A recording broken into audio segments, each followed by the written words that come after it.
All right. Hello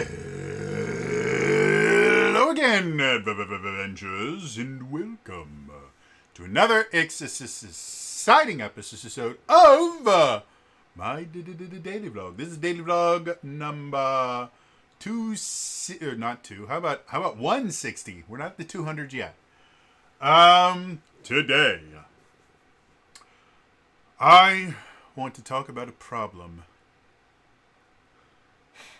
that has been affecting a large portion of probably the greatest and brightest minds of our generation. I'm talking about streamer brain. If anyone has no idea what I'm talking about, if you'd like to know this is something about me, I like to watch people play video games. It's something that's enjoyable for me. And I have been watching people play video games for a long time. It's one of the reasons why I have such eclectic taste in the games that I play, because I will watch someone play a video game and go, wow, that looks really fun. Then I will start playing it. However, there is a phenomenon that has been referenced by a few of the people that I watch, called streamer brain. And basically what that is it's kind of an explanation for why some streamers are just so bad at playing video games. And the explanation basically goes something like this. If you are unaware, streaming something as opposed to just doing it on your own is a very, very different experience. When people are watching, you will change the things that you do. Probably the most obvious example is most people, not all, most people don't narrate their gameplay when they're playing. However, that is expected of you when you're streaming a game, or if we go back into the annals of history, back when Let's Plays used to be a thing on YouTube, there's still some Let's Players that exist. The person that inspired this video is actually still doing Let's Plays. And the thing that inspired me to make this video was their most recent Let's Play.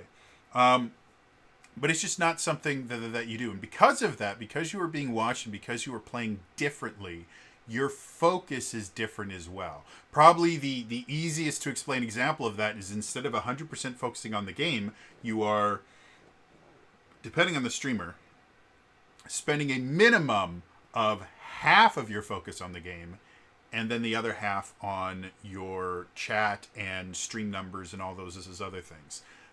Now, this number varies greatly. I have seen some streamers who are like 95% focused on the stream, and like every so often they'll acknowledge that chat exists.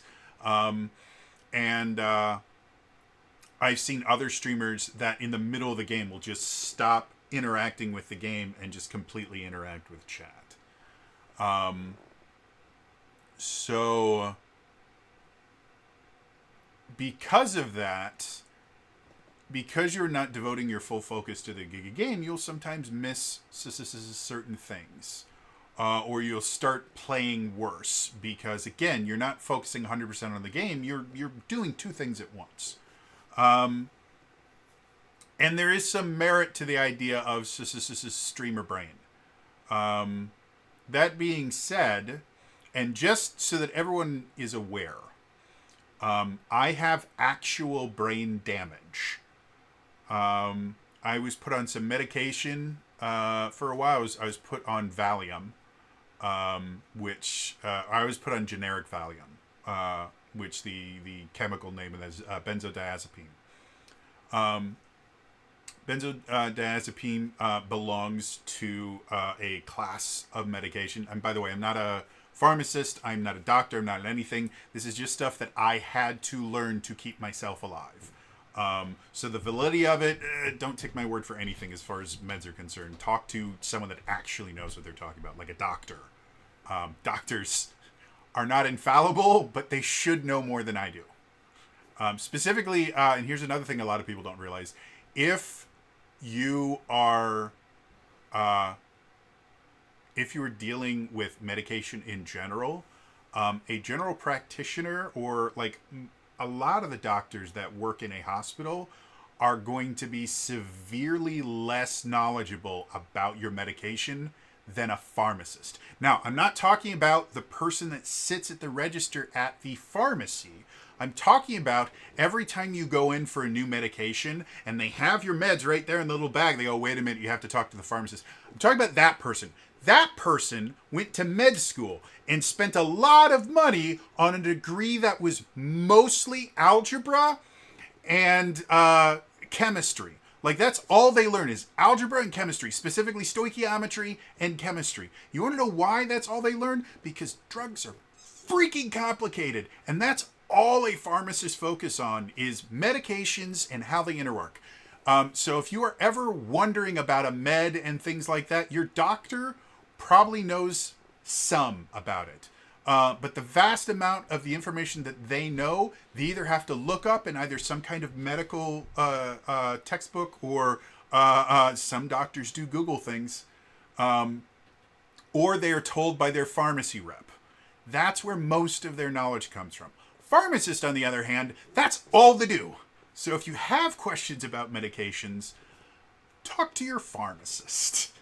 Again, that's not saying that don't talk to your doctor or anything like that. The doctor that prescribes it does know a lot about the medication. However, pharmacists know so much more, and so many people just think that they're working at Walgreens, so they can't be that. No, they're remarkably skilled at what they do. Anyway, so let's put on a med called benzodiazepine. Belongs to a class of drugs referred to as benzos or benzodiazepines. There's a lot of different ones of them. But they're effectively, they are sedatives. Fun fact, I had surgery on my sinuses once. They had to put me out for it. Thank you, phone. Right. I had sinus surgery once. They had to put me out for it because I react so poorly to medication. The primary thing they used to knock me out was benzodiazepine. It's a remarkably effective drug. However, it is specifically designed for short-term use. It's what's called habit forming, meaning it's not technically quote-unquote addictive, meaning it doesn't create as strong a chemical dependency as quickly as something like opioids or something like that. But habit forming means that it can be literally habit forming. You can develop a chemical dependency on it. So because of that, it is recommended to only be on for a maximum of 6 months. I was on benzodiazepine and then a couple other different ones. I think they put me on the lorazepam for a little while, and they tried a bunch of different ones because benzodiazepine just wasn't having the effect that they wanted. It was helping, but I developed tolerances to medication so incredibly quickly that it just wasn't doing enough. And so they tried stronger stuff. They tried different stuff. It was the only one that worked. Again, only supposed to be on it for about 6 months. I was on it for 2 years. The recommended dosage, if I remember correctly, is somewhere in the neighborhood between like 1 to 5 milligrams. I was taking upwards of 20 to 25 milligrams, completely under the supervision of a doctor. None of this stuff was me abusing the medication or self-medicating or anything like that. Every single time there was a change in the medication, it was always prompted by me going to my doctor saying, hey, or my psychiatrist at that time, because here's another fact. Psychiatrists are very, very different from quote-unquote like talk therapists and stuff like that. Psychiatrists are drug doctors. They're drug doctors that specialize in mental health, but like a pharmacist, their specialty is in medication. They do have advanced knowledge of psychology, but their main tool is through medication. So I was specifically seeing a psychiatrist to monitor my medication. I wasn't seeing my psychiatrist for therapy or anything like that. I had a therapist for that I was seeing at the same time, multiple times a week at one point. My psychiatrist is the one that made all the decisions for this. This was not me abusing it or anything like that. I was doing all of this under medical supervision. It was the wrong decision. Because not only was I on it for 2 years, but I was also taking 4 to 5 times the recommended dose.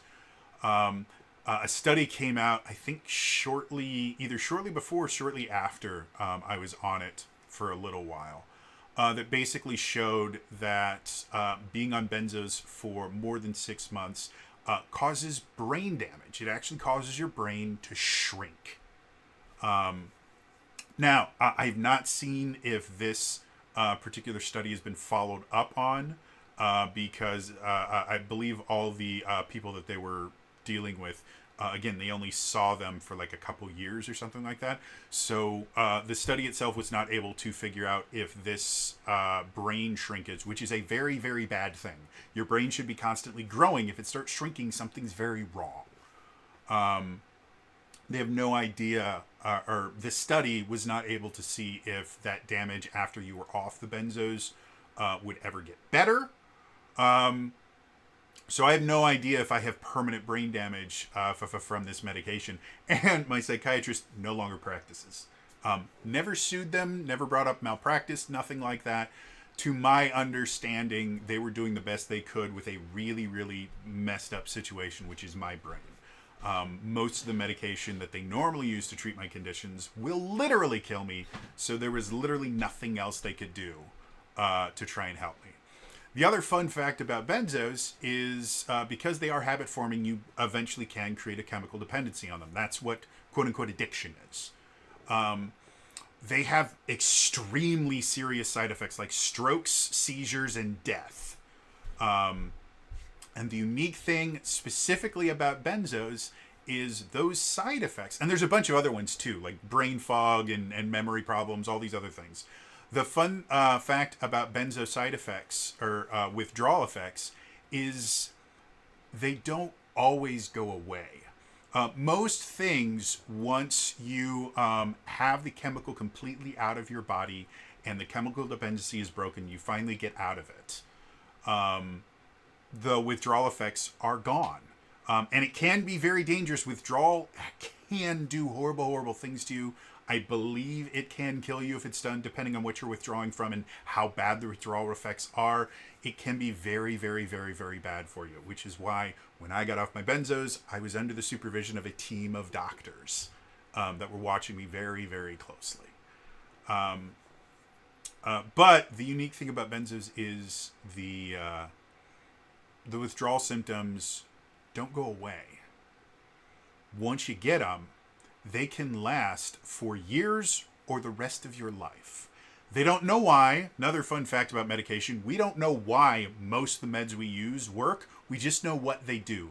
Even something like acetaminophen, Tylenol, we don't understand how it works or why it works. We just know what it does. So it's possible this study that talked about the brain shrinkage, maybe that's what causes it. I have no idea. That is a pure conjecture from my mind. The reason I'm telling you all of this is I understand brain not worky right. I have significant holes in my memory where I cannot remember things. I also have this issue where my short-term memory is nearly non-existent. I cannot remember things like... I used to be really, really good with numbers, like insanely good. Like I could memorize a credit card in less than a minute and retain that knowledge for weeks. It was a fun party trick that I never utilized for exactly what you guys are thinking. No, I never did that. Mostly because I was terrified someone would find out. So I used to be really, really good. Now... I have an authenticator for just about everything. I do two-factor authentication for absolutely everything. If I do not have the actual code in front of me that I can look at while I'm entering it, I cannot remember the number long enough to look at it, put the phone down, and type it in. That like 5 to 10 seconds it takes to do that, I will forget the number. So... again, the reason I'm telling you all this stuff is I understand an inability to remember things. That is not what I'm going to chastise here and say no. The example I want to tell you guys about. So this Let's Player YouTuber who also streams is playing a Metroidvania style game. In it, and if you're not familiar with the Metroidvania genre, basically what it is you have this kind of, they're mostly side scrollers, though you do get some top scrollers. But effectively what it is you are traveling through this map. And every so often, you will come to an area that you can't get past. Like, it'll be too high for you to jump, or there'll be some kind of obstacle that doesn't allow you to get through. And so that forces you to take a different path. And while you wander around this map, you will eventually find items that give you new skills. Skills that allow you to do things like jump higher, or destroy certain kinds of blocks, or get small enough to fit through very small cracks and things like that.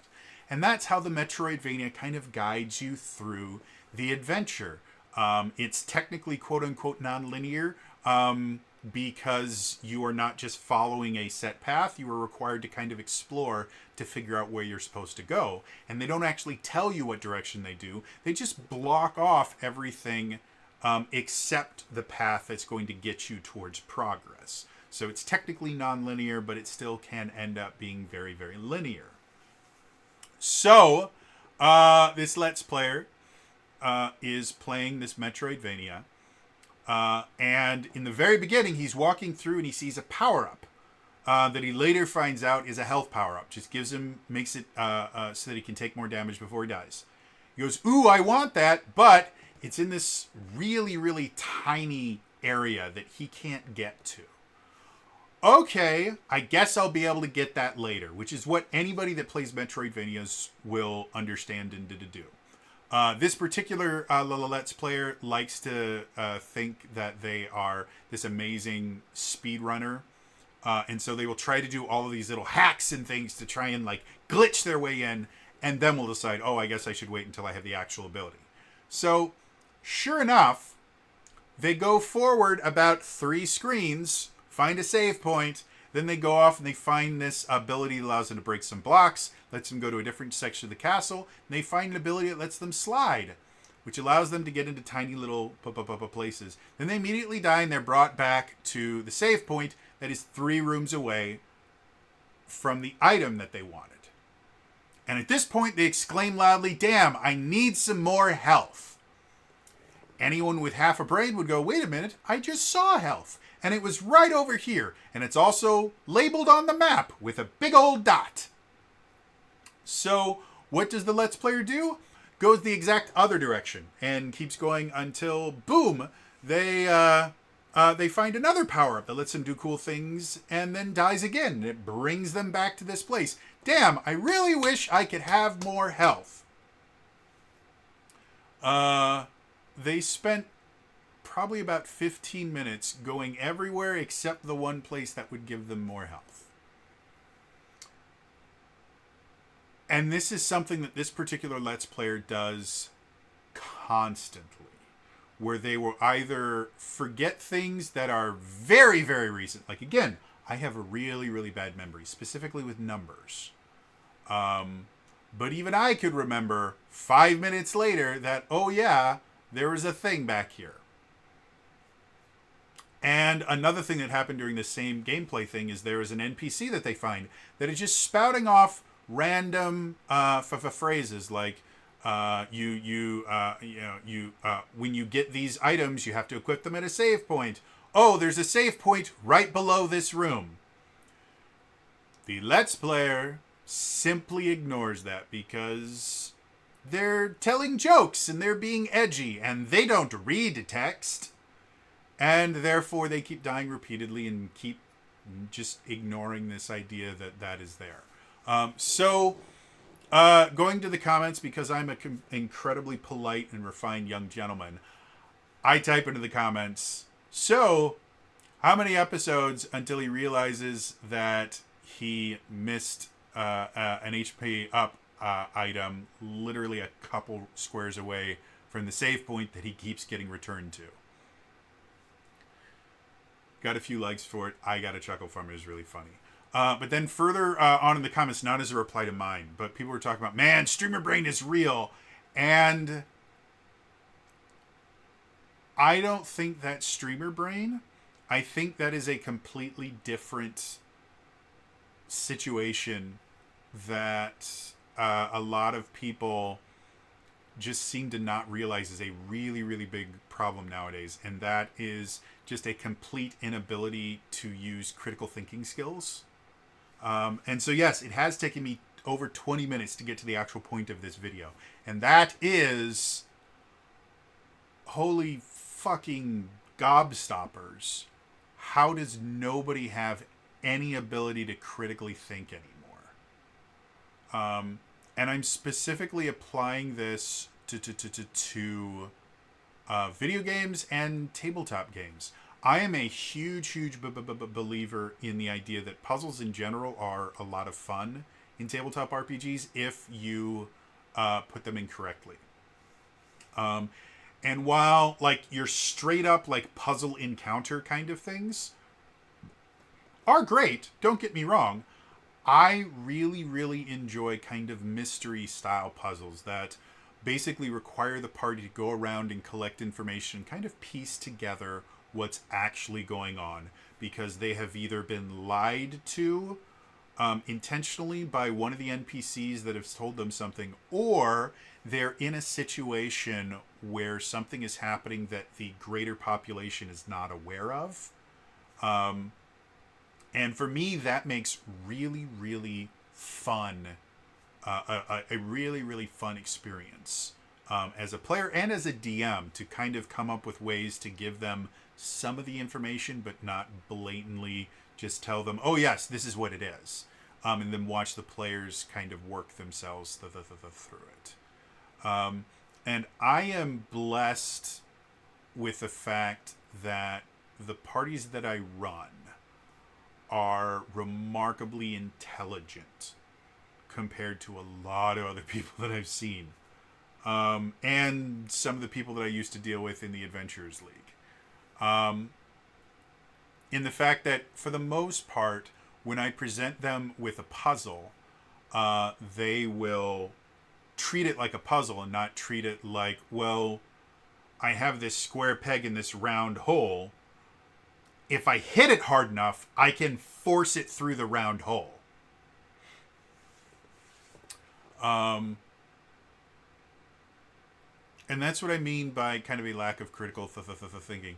I am constantly watching people that approach video games, that approach tabletop games, and they get very frustrated. I see it in like RPG horror stories and stuff like that, because they approach the situation as broken. And this is something that I can't remember where I learned this phrase, but it has helped me immensely when learning new RPG systems and reviewing RPG systems in general, is the idea that you have to approach the system as if it's designed to work.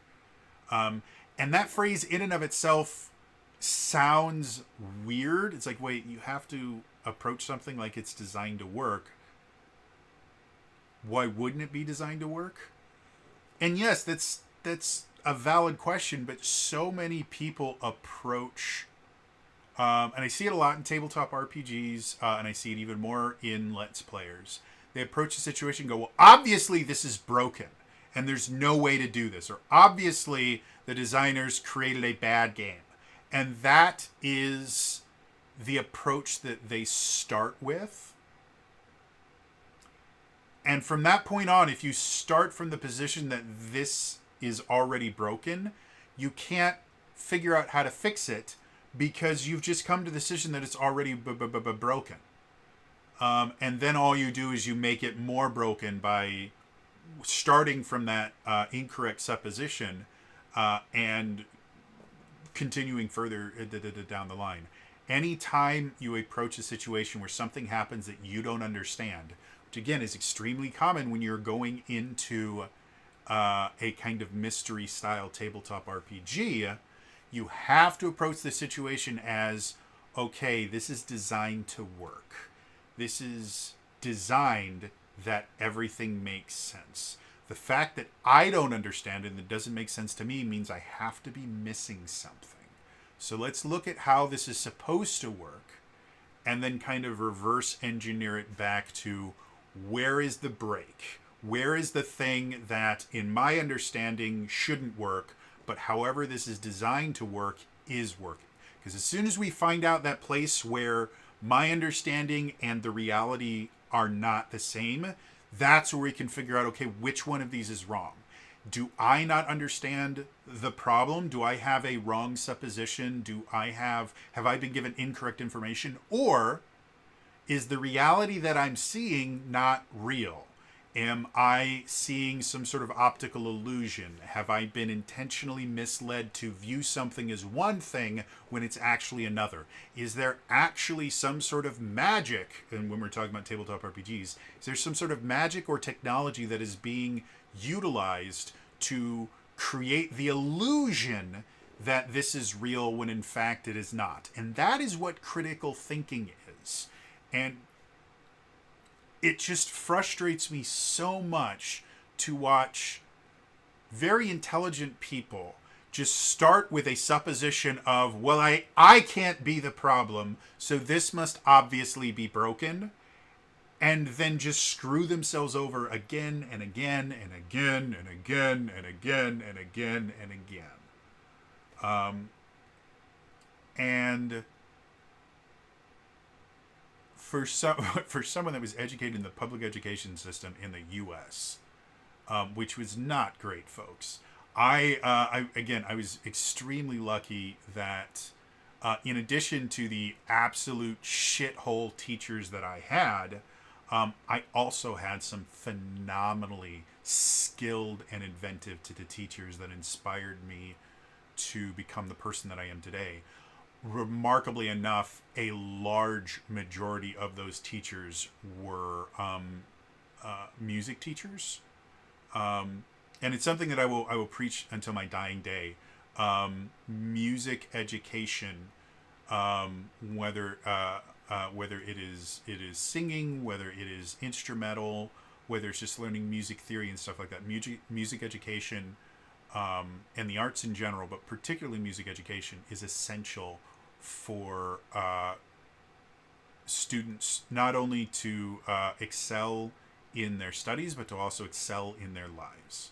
They've actually done studies, and they found that specifically learning how to play an instrument, not just being in music in whatever capacity, but specifically learning how to play an instrument, actually makes you do better in school across the board. They did this study with students that started playing instruments, I think, in the 6th grade.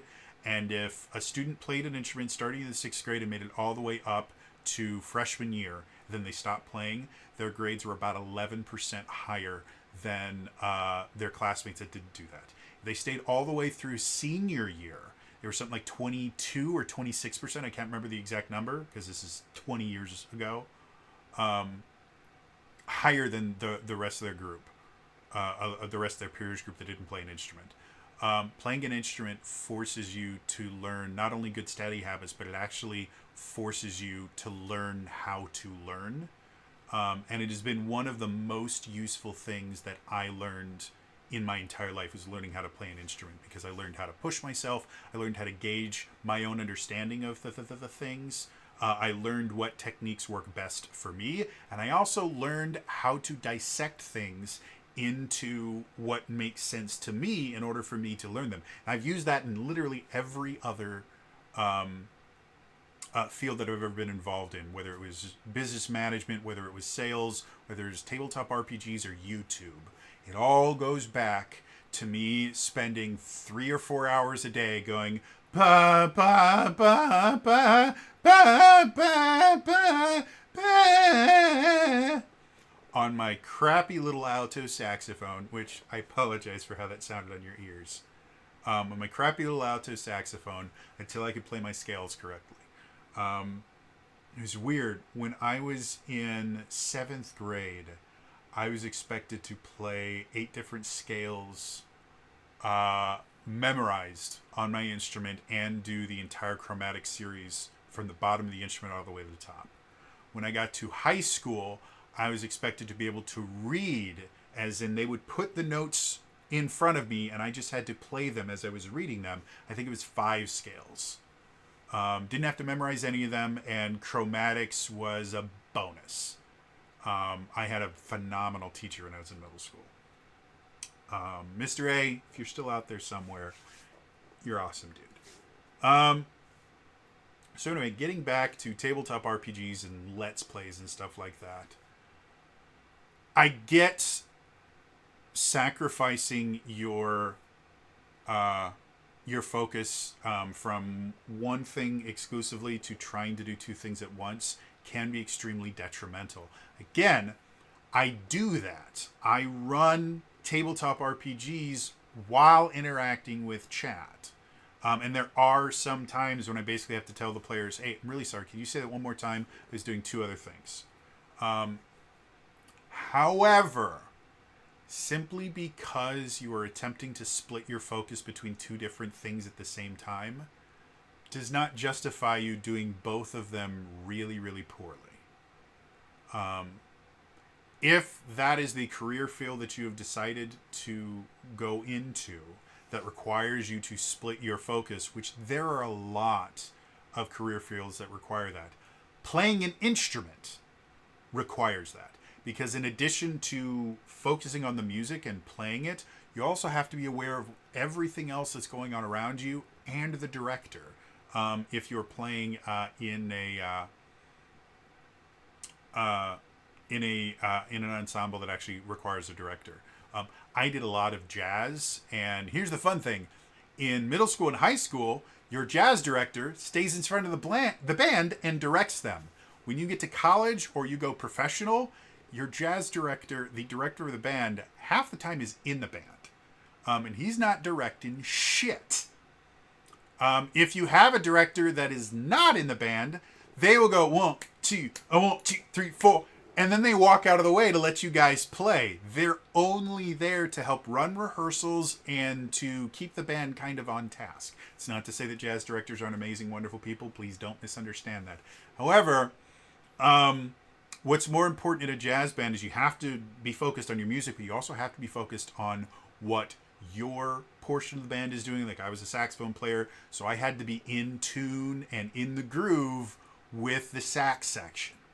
And especially once you start getting to some of the weirder stuff and some of the faster stuff, like Miles Davis style bebop, the saxophones, instead of, like, if you're like doing like big band stuff, like Take the A Train, you'd have the saxophones going boo, boo, boo, boo, doo, boo, and they're playing some harmonies and stuff like that, but some of the time they're in unison, and like the Barry sax every so often will be boom, boo, doo, doo, doo, doo, doo, doo, doo, doo, doo, doo, doo, doo.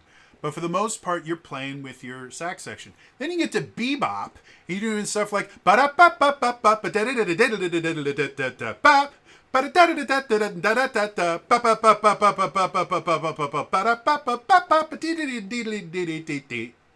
And all of that is in unison and exactly together. You have to hit the accents the exact same way. So you can't just look at the music. You have to feel what the rest of the group is doing.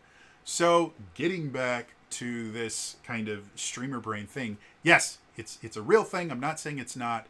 But it doesn't mean that you get to just blame it for everything, especially something as simple as there was a thing that happened less than 2 minutes ago that you need, and you just simply decide that, well, it's not over there. And that's something that this particular Let's Player does all the time, is they will just randomly decide, oh, I've already done that, I don't need to do that again. Or that can't possibly be what it is. There's no basis for that decision. It's just a random decision that this person likes to make. They just go, well, it's not over there, obviously. Well, why isn't it over there? Well, because it isn't. Why would it be over there? Because it's a direction. Have you checked over there? No, but it wouldn't be over there. Sure enough, 3 hours later, have I checked over there?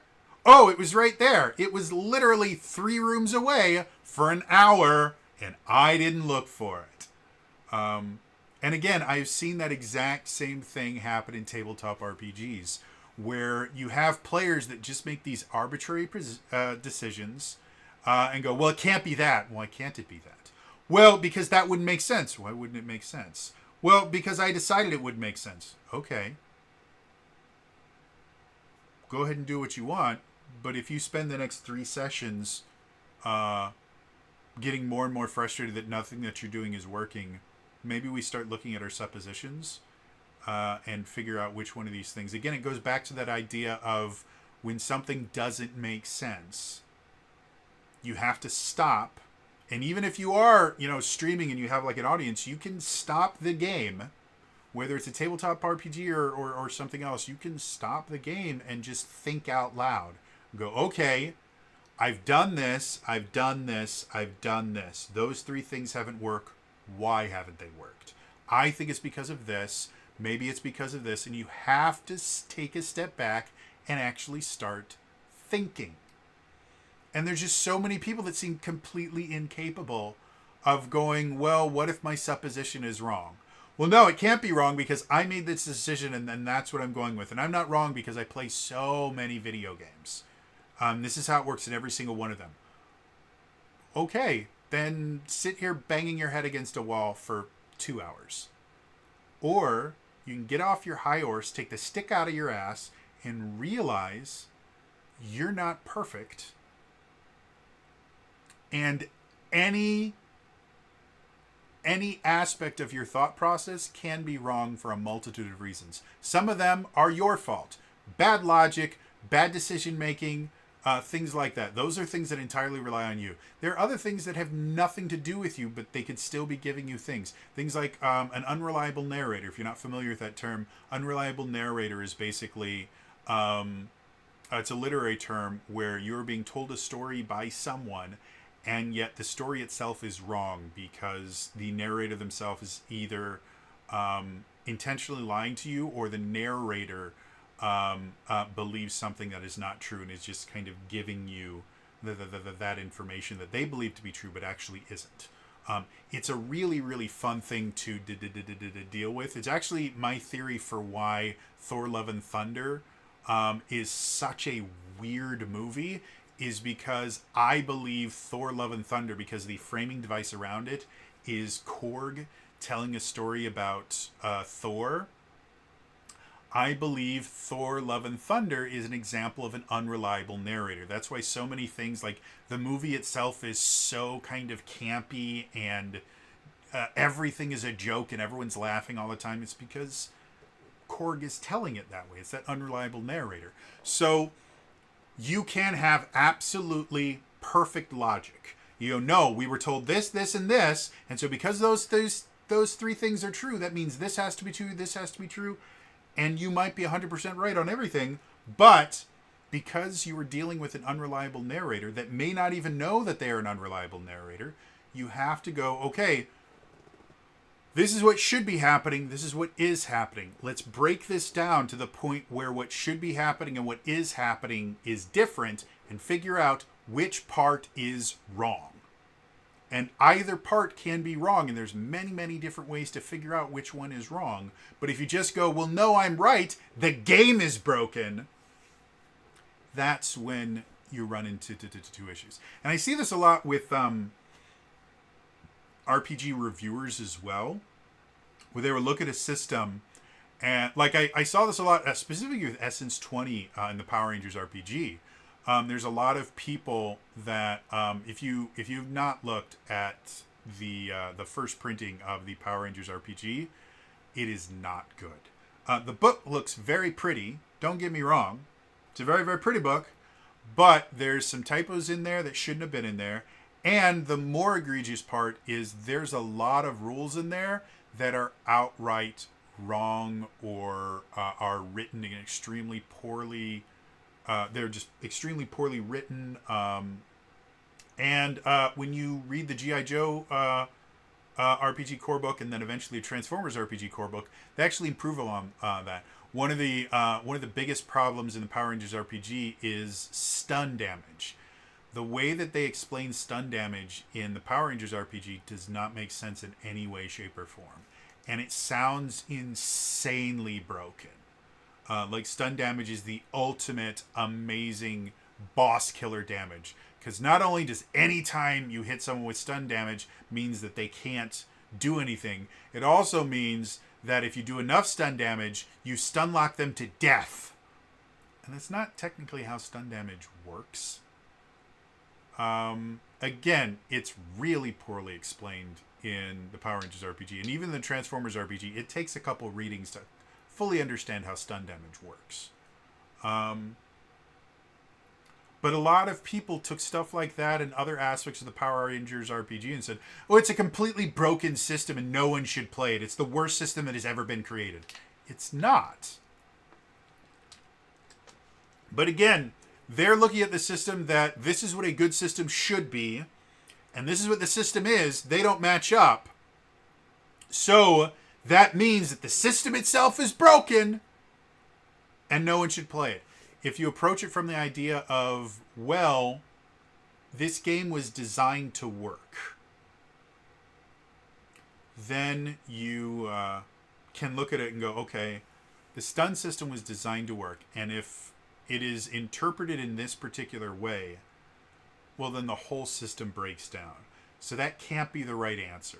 Let's come up with a different answer that makes sense and allows the game to keep functioning. Because obviously they wouldn't have designed it to be broken.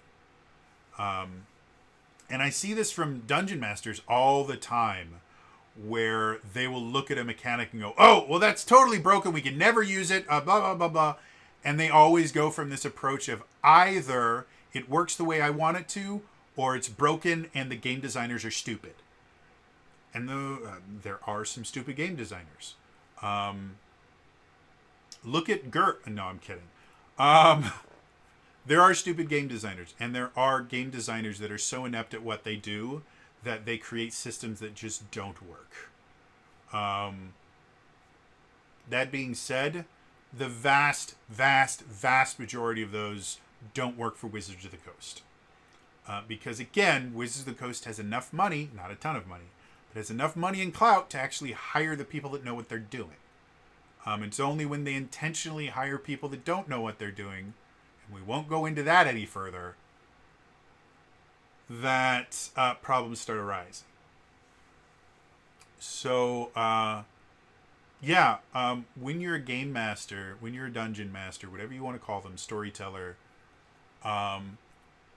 you need to look at every single time you're interpreting a rule as if the game was designed to work. And you can't let the fact that you have quote-unquote streamer brain, because you are interacting with players and you're also designing encounters. Like, DMing is the ultimate streamer brain, because not only do you have to understand the NPCs that you're portraying, but you also have to understand what all the players are doing. You have to understand what's going on in the map. You have to understand what's going on in the greater story. Like, that is the ultimate streamer brain. There's a billion different things that you're doing simultaneously, especially if the party likes to split every so often. And I know that's a cardinal sin, but every so often it's perfectly fine to split the party. All right. So every so often you have to be able to understand that streamer brain is not an excuse to be a bad DM or a bad player or anything like that. And you have to be able to go, okay, stop. I've gotten to a point where this doesn't make sense, so we're going to slow everything down and we're going to work things out step by step in order to figure out what's actually going on here. Because if we continue along this route where everything is already broken, the game is just not going to continue. And again, that's a playing an instrument thing. When you learn to play an instrument, one of the things that you will learn is you will like play through a song and you get to a part where you're going ba ba da da da da da da do do do da da ba da da do da da do da da do do do ba da da da da da da da. Oh, wait a minute! Stop! Okay, we're gonna focus on just this part here and figure out what it is that's tripping you up. Oh, there's an accidental here that I wasn't expecting, and I'm using the regular accidental fingering for it. However, and I realize exactly how funny that sounds. Stop it right now. That's a real term.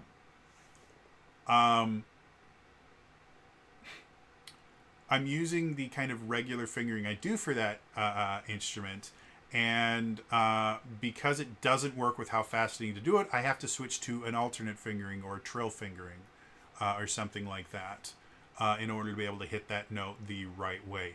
And that is a thing that happens constantly when you're playing. One of the ones that's most common on a saxophone, the note B flat, which is an extremely common note to hit on both an alto and a tenor sax. Never figured out why, but playing in the key of E flat. E flat is an extremely common key for jazz to be written in. And the key of E flat for a tenor saxophone is actually the key of F. The key of F has one flat. It is B flat. And on every saxophone, the way that you play a B flat is you have your first finger down, your second finger down, and the normal, the first way most people are taught to play this is there are 3 keys on the side of your saxophone. So when you're holding the saxophone, you have 1, 2, 3. Your pinky has 4 different keys right here that you can play. And then on your other hand, you have 1, 2, 3, and then your pinky has 2 keys down here it can play. Well, in between them, there are these 3 keys on the side here that you actually press with the side of your hand right here. Generally, you'll hit either here or here with it, depending on how you're holding your instrument and how large the instrument is. So the way that you play B flat normally is you go this one, and then you hit the bottommost side key, and that is a B flat. However, if you're doing a lot of kind of jumps where you're playing lower notes and you have to get up to a B flat, going from like all of them down to switching up to do this, it's so much of a huge jump that it can screw up what you're doing. And so what's extremely more common is when you are playing a saxophone, your middle finger hits a key, but it actually presses down 2 different covers on your instrument. There's the regular one right here, and then there's this smaller one here that is just under it. So every time you push, or no, it's just a separate thing. Never mind. There's another kind of little button here no, yeah, it does. When you push this down, it pushes both of them down. So what can happen is instead of just pressing these 2 buttons here, if you just press this button, and it's called the bis key.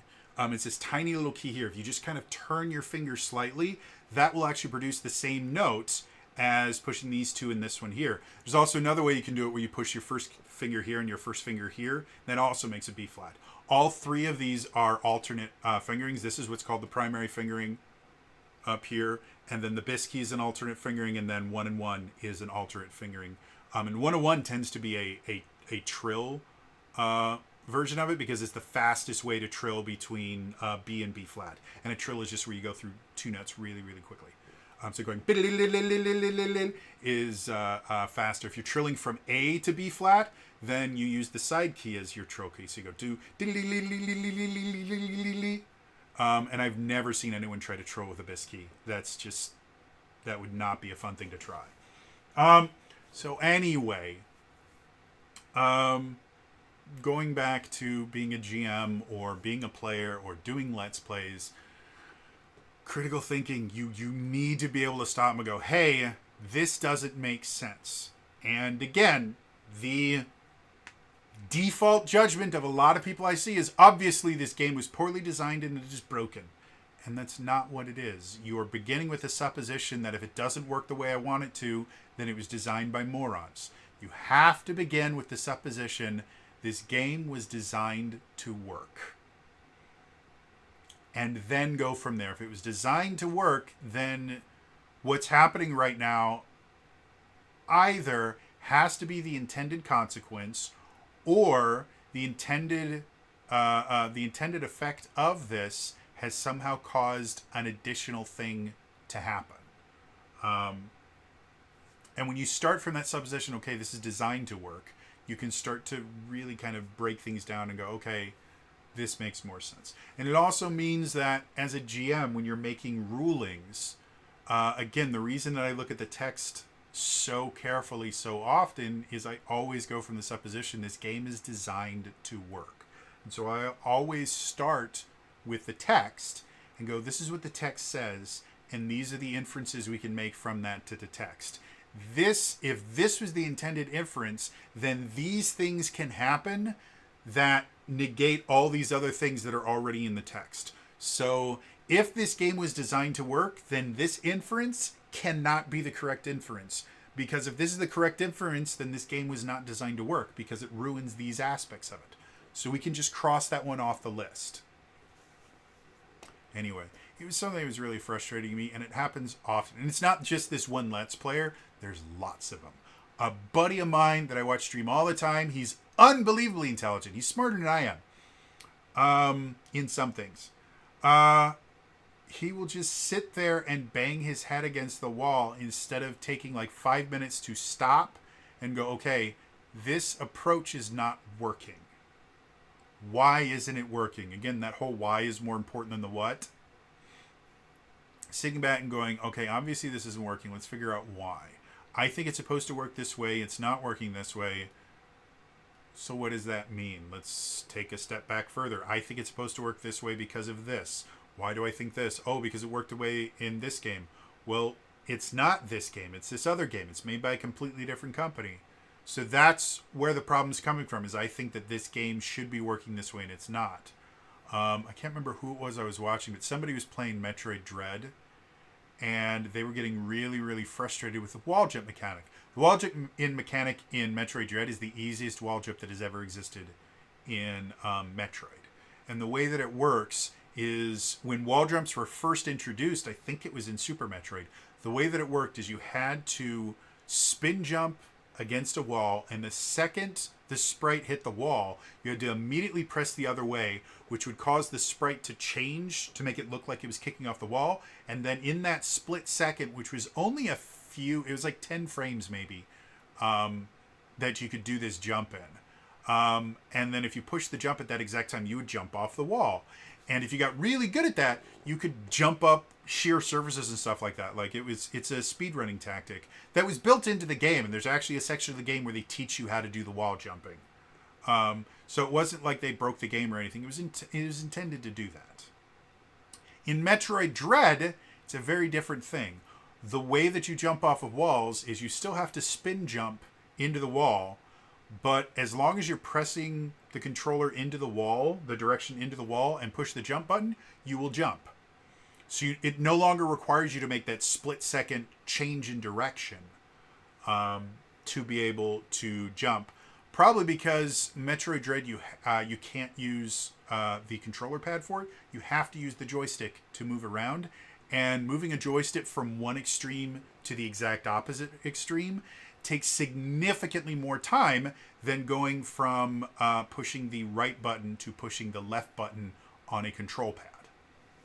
So I'm watching this buddy of mine playing Metroid Dread, and they cannot get jumping. Every time they try to do wall jumping, they keep falling every single time. And I finally have to go into chat and go, hey, this doesn't work like Super Metroid.